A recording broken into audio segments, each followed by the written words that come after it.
You're lying on the floor, burning through your 500th crunch. Your abs are on fire, your neck aches, and you're sweating through your shirt. But weeks later, that layer of belly fat hasn't budged an inch. That frustration is exactly what the fitness industry relies on. For decades, creators have sold the idea that you can target specific areas of fat, pushing ab gadgets, viral waist slimming workouts, and miracle creams. These products rely on a mechanical assumption that feels intuitive. If you work a specific muscle, your body will incinerate the fat cells sitting directly on top of it.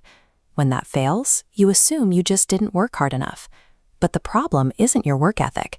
It's that you're trying to force the body to do something biologically impossible. To see why, we have to look at what's actually happening under the skin.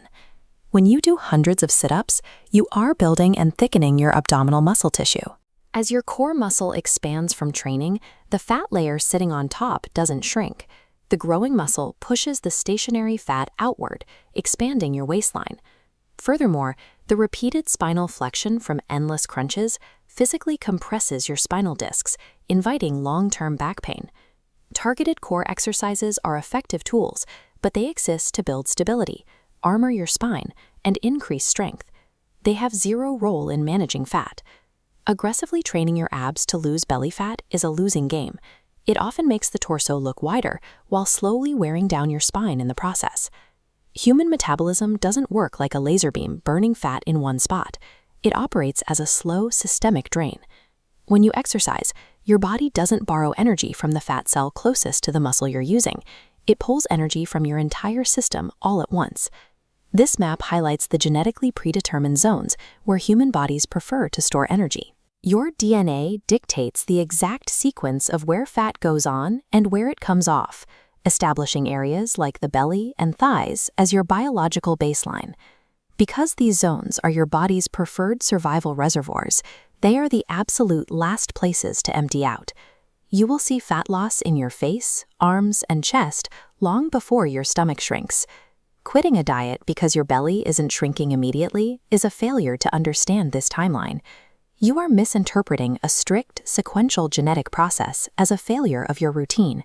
There is only one scientifically validated mechanism capable of forcing your body to drain that fat systemically: a continuous calorie deficit. Look at this scale representing your energy balance.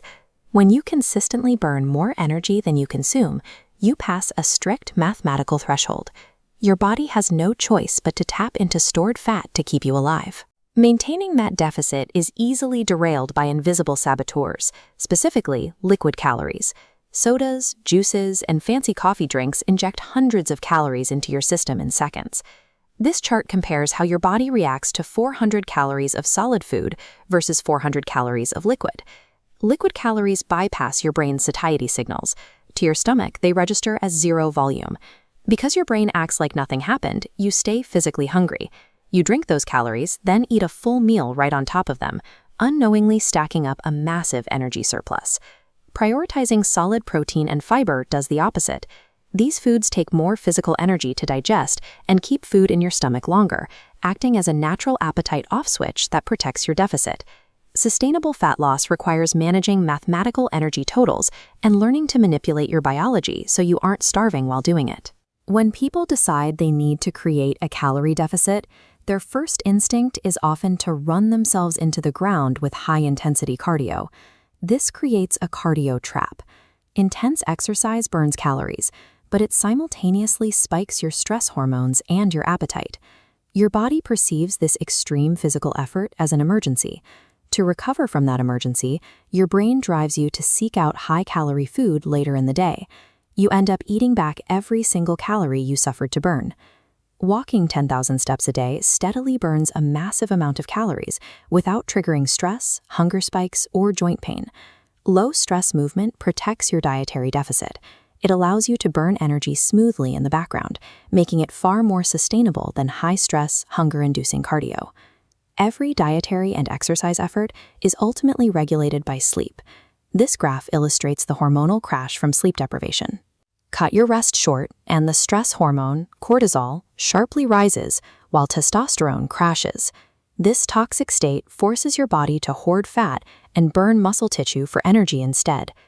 To transform how you look, you have to separate your tools. Use targeted resistance training to build and shape your muscles. Then rely on a systemic calorie deficit, walking, and deep sleep to strip away the fat and reveal that shape. Transforming your physique requires a shift in how you manage systemic energy. Align your routine with your biology and let the system work.